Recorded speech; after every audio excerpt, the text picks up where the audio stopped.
What's up, everyone? Welcome to the video. Today we're going to take a look at how to change the battery in this Jeep Patriot remote key fob.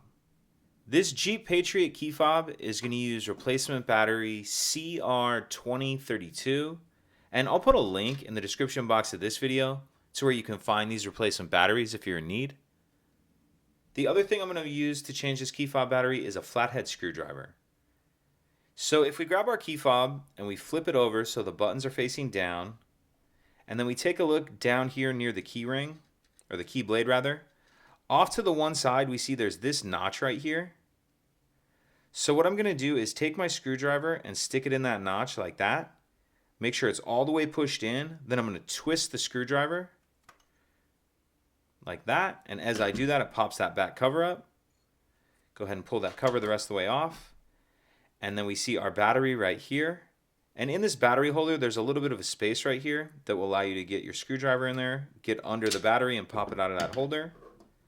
Then we'll grab our new replacement battery, and you want to make sure that you're installing your new battery with the plus side down, positive side down, plus side down. Then go ahead and snap that battery into the holder. And then we can snap this back cover on. And that's it. If you could take a second to like and subscribe, it helps us out, and I'd appreciate it. Thank you.